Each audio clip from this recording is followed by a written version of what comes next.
Michigan, welcome to the woman who will make us proud as the 45th President of the United States, Hillary Rodham Clinton.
It is great to be back in Western Michigan. Thank you.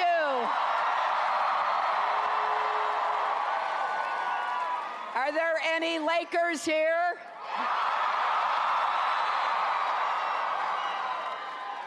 Oh my gosh, I am so thrilled to be here. I want to thank the president of this great university, Tom Hess, the faculty, the staff, the students. I want to thank Brandon Dillon, the chair of the Michigan Democratic Party.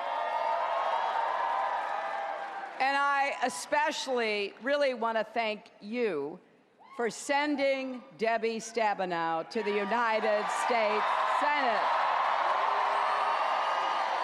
Now, I have also the great personal experience and privilege of having worked with Debbie, gotten to know her, become a friend of hers, and I am so excited.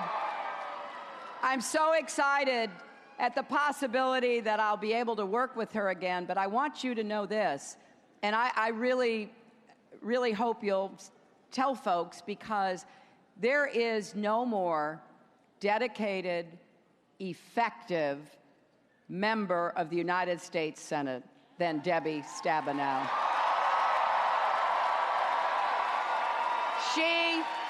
She fights for all of you every day, but she does it with that smile that never leaves her face. And she brings people together who are on opposite sides of issues, because she just keeps talking. And don't we need more of that in Washington, where people actually talk and listen to each other? So it's wonderful to be with all of you and to be introduced by Debbie. Are you ready to vote tomorrow, Michigan?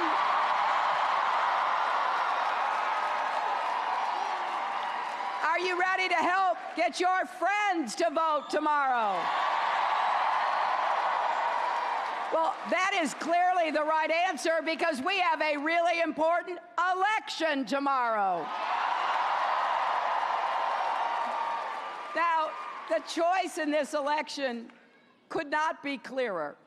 And I know that for many people, you've gone back and forth, you've thought about what to do, and I really respect that. But let me say this. This election is basically between division and unity in our country.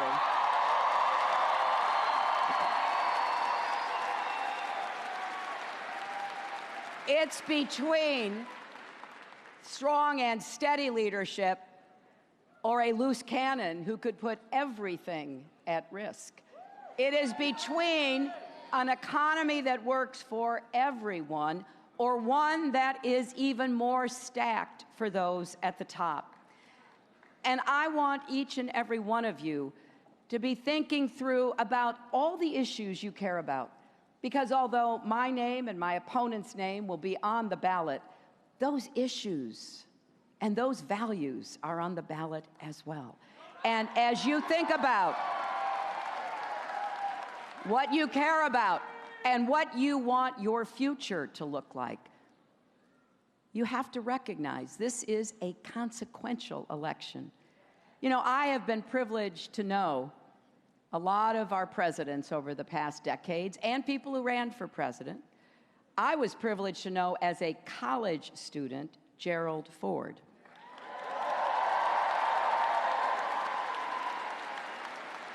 In fact, I had an internship with the House Republican Conference Committee, which he headed after my junior year in college.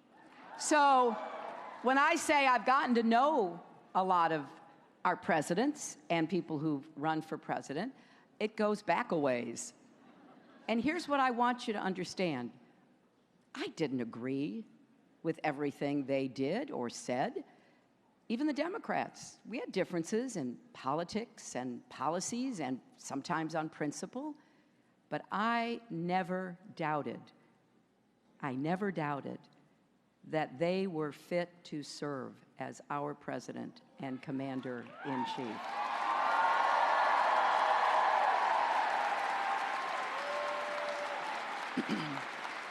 That's why this election is so different. And it's why so many Republicans have spoken out to endorse me and support me, and who have taken very courageous stands against the nominee of their own party.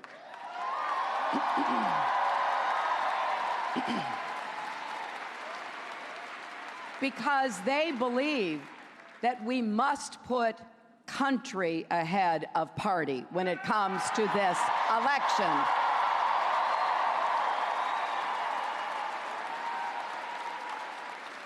You know, I was at Kent State in Ohio last week, and I was introduced by a gentleman by the name of Bruce Blair. And Mr. Blair had served in the Air Force.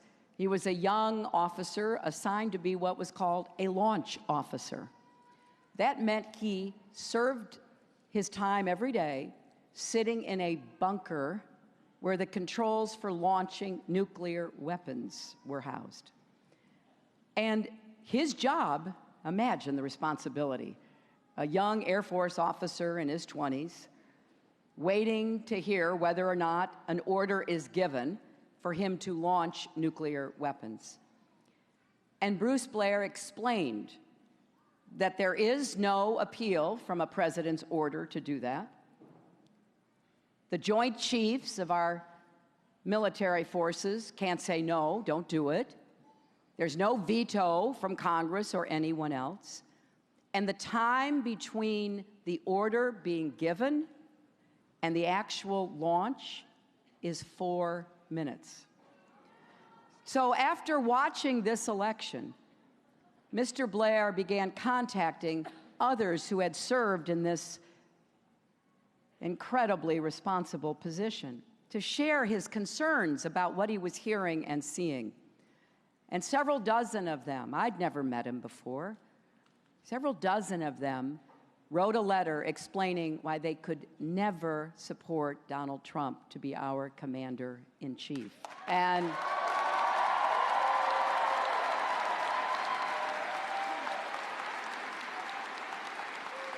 the awesome responsibility that is housed in one person is something I want you to think about between now and the time you vote. Because I will pledge to you that I will exercise the greatest care and responsibility in all of the powers invested in the office of the presidency.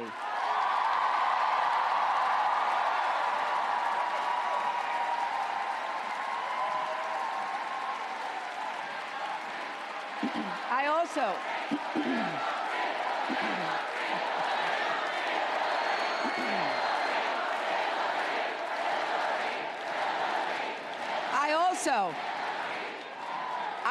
also want to pose to you a contrast in visions. Did any of you see the debates? Well, first of all, I did stand for 4.5 hours with Donald Trump on the stage, proving conclusively I have the stamina to be president of the United States.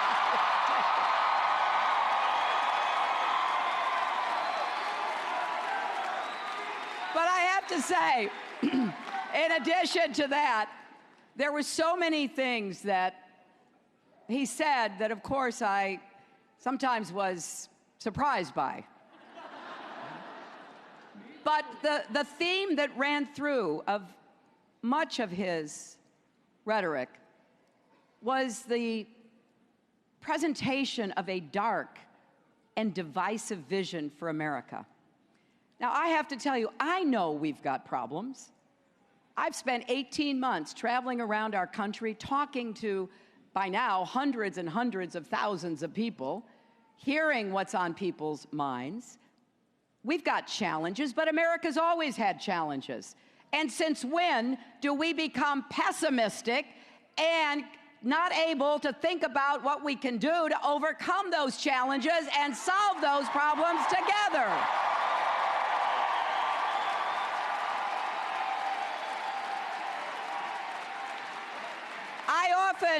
I often didn't recognize the country that Donald Trump was describing.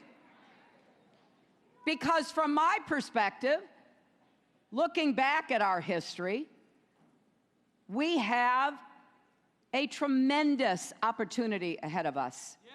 And you can vote for a hopeful, inclusive, big-hearted America that will set the stage for an even better future. And I want to say, especially to the students who are here, I really believe that America's best days are still ahead of us if we reach for them together.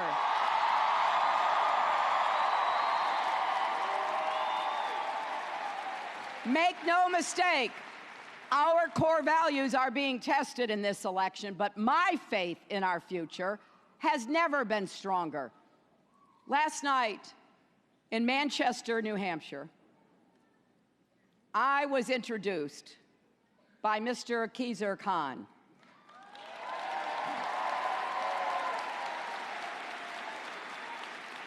Some of you know or remember that his son, Captain Khan, serving in the United States Army, was killed serving in Iraq. And like at the Democratic Convention this summer, he spoke powerfully about what America means to him and how we have to defend our values and our Constitution that are the envy of the rest of the world. People look at us with yearning.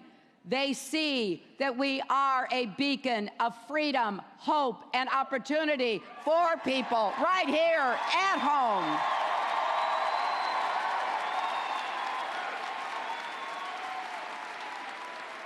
And, you know, when I heard Mr. Khan speak at the convention, and I heard him again last night, I was so touched because what he said exhibited a love of our country. He said that when he started hearing Donald Trump speak and all of the things he said about so many people, not only Muslims, but African Americans and Latinos and POWs and women and so many people, when he heard it, he couldn't help but think.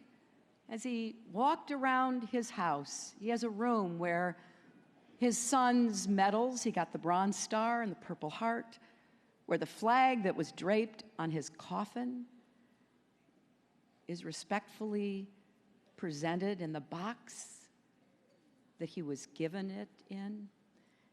And he thought to himself, would there be any room for my son in Donald Trump's America. Think about that for a minute, because every single one of us has something to contribute to this great country. We are already great, but we can be greater, and we will be greater.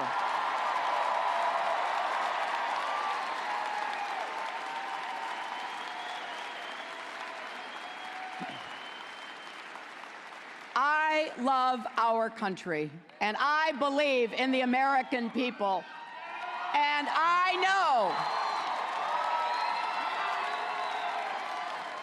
there is nothing we can't do when we make up our minds.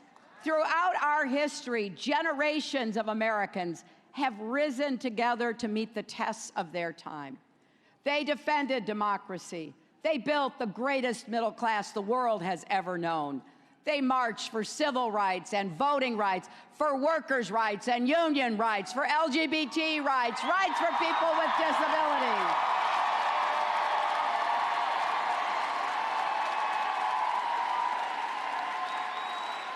And now we've got to come together, and we have to prove we can meet the challenges of our time. We've got to get the economy working for everybody, not just those at the top.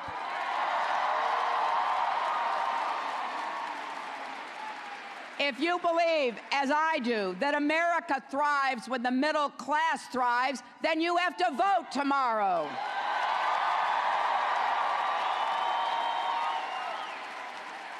We are going to make the biggest investment in good-paying jobs since World War II.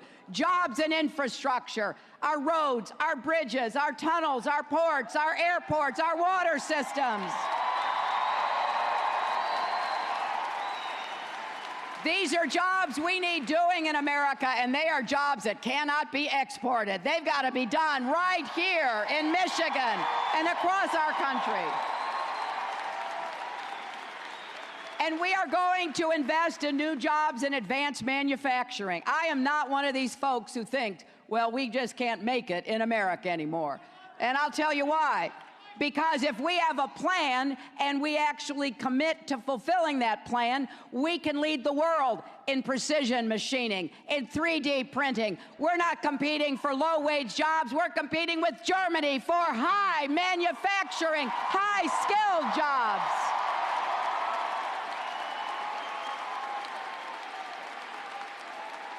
And we are going to have clean, renewable energy jobs as a way to fight climate change. Now, as you heard, my opponent chose to make many of his products overseas. And as I pointed out in the last debate, he buys cheap Chinese steel and aluminum instead of good American steel made by American steel workers. He's gone all over this country, and he's gone all over Michigan, talking about how he's going to really, get more jobs, and he's going to, bring back what used to be there. Well, I'll tell you what. Look at his record. Don't just listen to his rhetoric.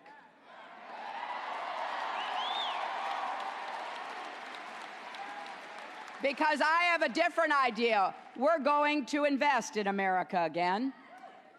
And for everybody who is frustrated and anxious and maybe even angry because they feel left out, left behind, that America's not working the way it should, I understand that. I understand that. I represented upstate New York for 8 years.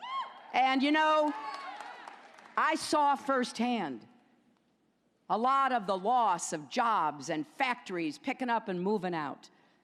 But I also realized that anger is not a plan.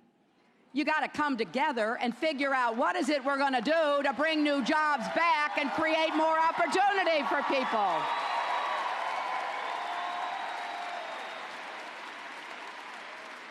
And I'll just tell you, I believe that we've got to defend the American workers' right to organize and bargain for better wages and benefits.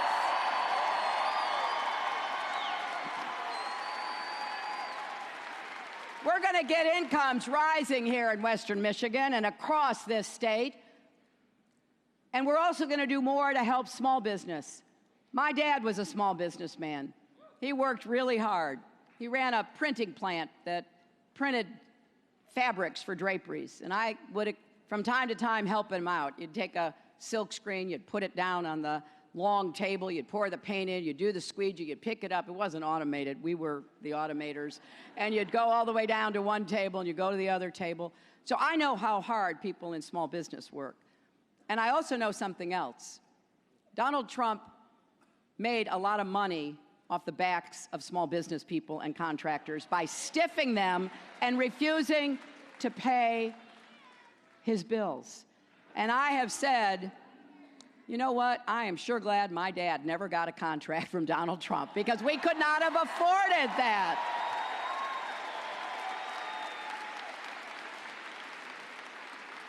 But it's not just enough to grow the economy. We have to make it fairer. And if you believe we need a fairer economy, then you have to vote. I think the best antidote for whatever ails a person is a good job.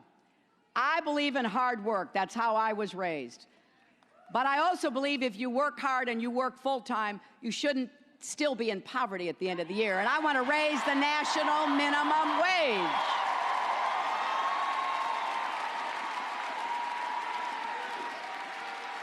And one of the things that I've heard all over America, especially from young families, really from all families, but particularly young families, is how hard it is to do so many of the things that are expected, like where do you find affordable quality childcare?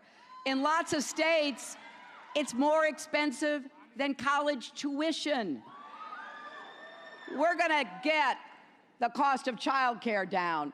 We're going to have a paid family leave program so that when you have a sick relative or you're sick, you won't lose your job. You know, I saw the folks over there holding up the Tim Kaine sign, and I really appreciate that. Thank you. You know, thank you. I got to tell you, Tim and I were in Pittsburgh last month, and it was a big crowd, and we couldn't get everybody in like today, and so Tim went out to say hello to people, and he saw a woman holding a baby, probably about 3 years old. And he stopped to talk to her, and she said, I came here because I wanted to tell you and to tell Hillary Clinton what happened to me. She said, I had my baby. It was a hard labor and delivery, and I needed some time off. And I called my boss and said, you know, the doctors want me to take some time off, and so I won't be in for, I think she said, like 2 weeks. And they said, okay, you're fired. That is legal in America still. And what that does is to say, wait a minute, do we really value children? Do we really value families? And we've got to have a system that is fair to employers and fair to employees, because you got to be able to balance work and family in today's America.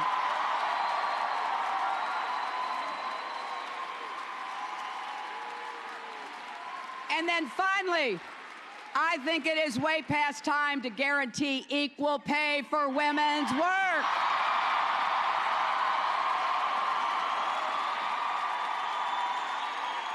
And you know, I got to say that this always gets a huge round of applause, as you can tell. But this is not just a woman's issue. It's a family issue. If you have a wife, a mother, a sister, a daughter who's in the workforce, you want her to be paid what she deserves to be paid to help you and your family.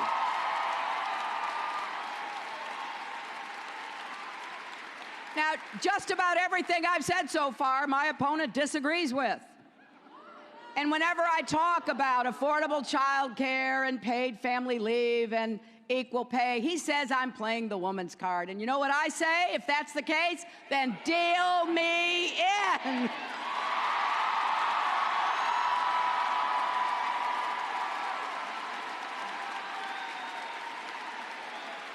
And here's what else I want you to know.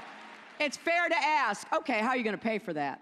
That's not only fair, that's necessary to ask. Because I want to be a good steward of your tax dollars, just as I expect you're a good steward of your family budget. I have proposed a very simple formula. I will not raise taxes on anyone making less than $250,000 a year.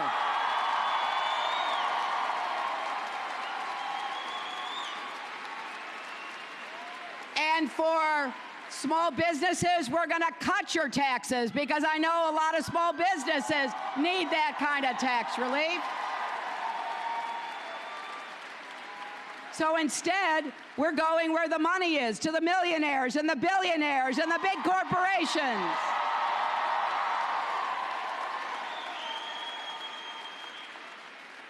And that is in stark contrast to what Donald Trump has proposed. His whole economic plan is cut trillions of dollars of taxes from millionaires and billionaires and corporations. That is trickle-down economics on steroids. I profoundly disagree. I think the way you build an economy is from the middle out and the bottom up, not from the top down.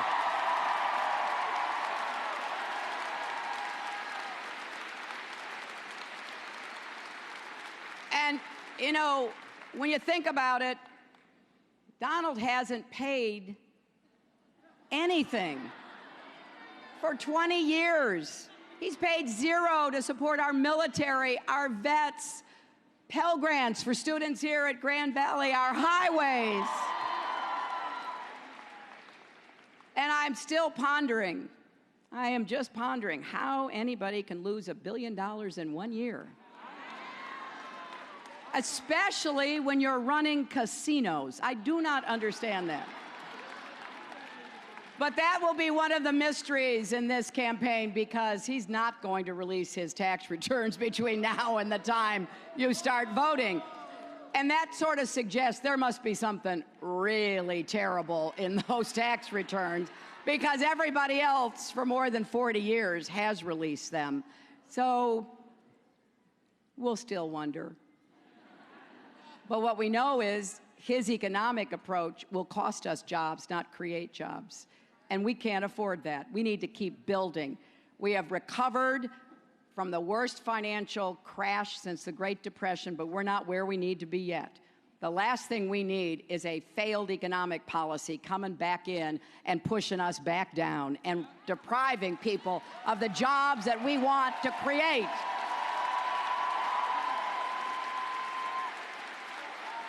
And if you believe all of our kids should have good schools and good teachers no matter what zip code they live in, then you have to vote.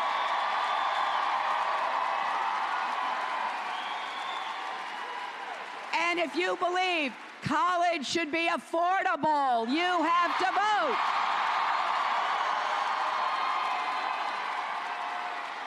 Now, I gotta say, I am proud of the campaign that Bernie Sanders and I ran, right? It was a campaign about ideas and issues, not insults. And when it was over, we actually got together. What a novel idea. We wanted to figure out how we can work together to actually produce on some of the goals that we both shared. So Bernie and I worked on this plan together. Public colleges and universities should be tuition-free for everyone who makes less than $125,000 a year.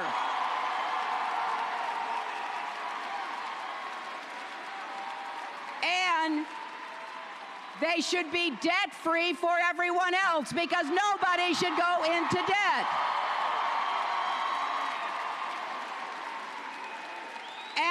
And if you have gone into debt, if you're among the millions of Americans who are struggling, as I see some hands pointing in the air, paying back your student debt, we are going to help you pay it down and pay it off.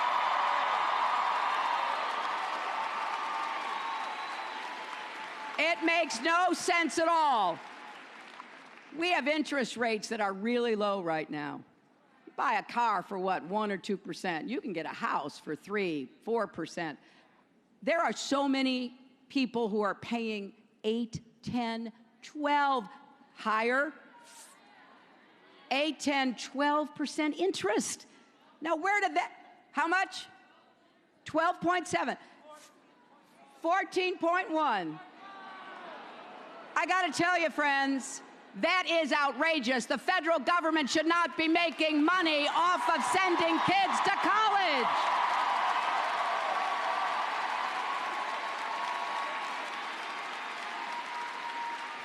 I can't wait to roll up my sleeves with Debbie and Bernie, and we're going to get to work right after this election if I am fortunate enough to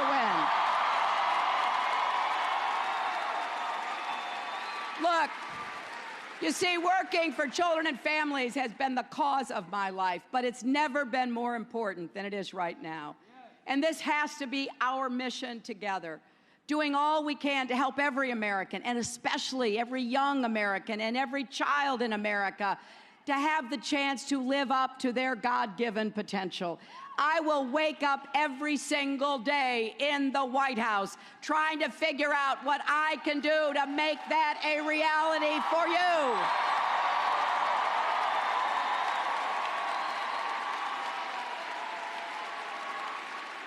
So after tomorrow, the work will begin, and one of the highest priorities that I feel an obligation to address is how we bring our country together.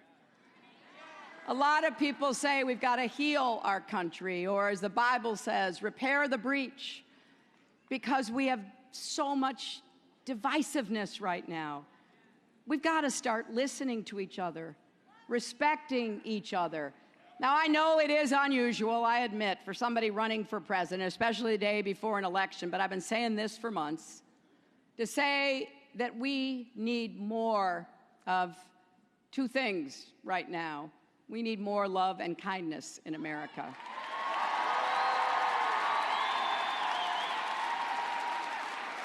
I don't know about you. I don't know about you, but I bet every one of us has received a kindness, and maybe, I hope, we've all extended one. I am standing here today because my mother, who was abandoned by her parents, rejected by her grandparents, went to work at the age of 14 as a maid and a babysitter, was extended kindness, not by those who should have loved her, but by others. The first grade teacher who saw she had nothing to eat at lunch, who began bringing extra food. The woman whose house she went to work in, who knew that my mother wanted to go to high school. She would have been a freshman in high school when she had to leave her grandparents' home, and she got this job. And that woman said, well, I know you want to go to high school. If you get up early and you get your chores done, you can go to high school, but you'll have to come back because we'll need you in the late afternoon. Now, that may sound harsh to say to a 14-year-old, but to my mother, it was a gift. I tell you this because we all have to start thinking about how we want to be treated and what that means about how we treat others. And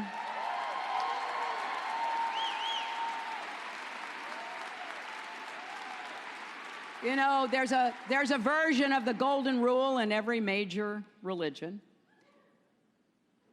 and it is a reminder that every one of us gets knocked down.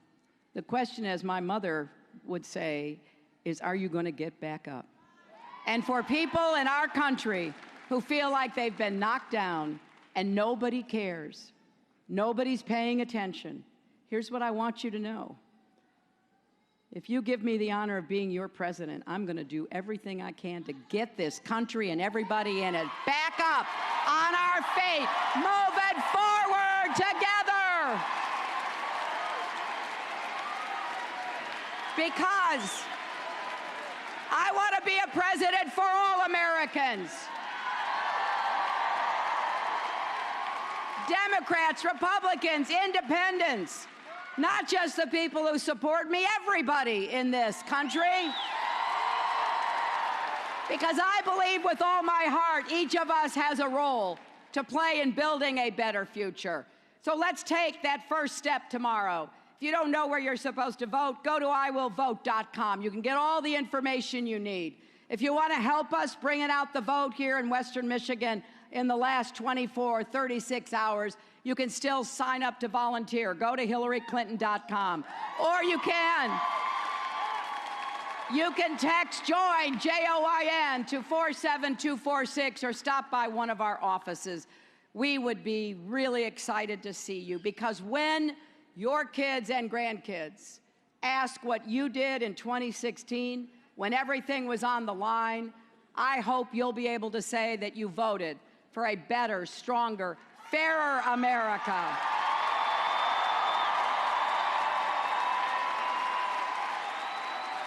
An America where we build bridges, not walls. And an America where we prove that, yes, love trumps hate. Thank you all so much.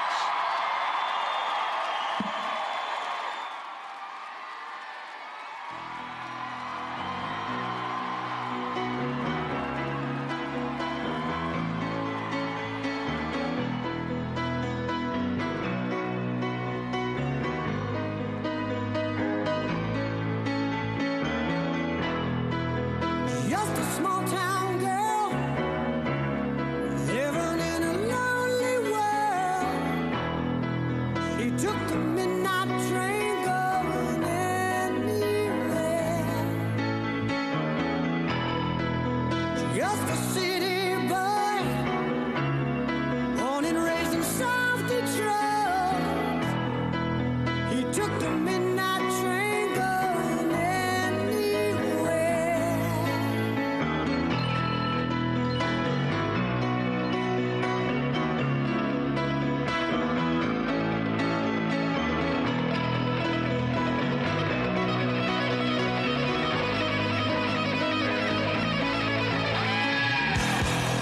A singer in a smoky